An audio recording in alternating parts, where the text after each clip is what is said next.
Hi, this is Karen with WTI, and this is the Milani blush in Coral Cove. I really like this blush.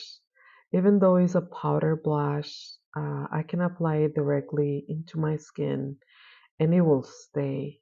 I don't need to have foundation or apply primer ahead in order for the blush to stay in my skin. The formula blends beautiful with the skin. I really like it.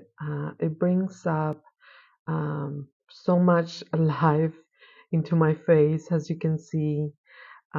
It's very workable. It blends really nice and really smooth. I can do it with pretty much any brush that I have.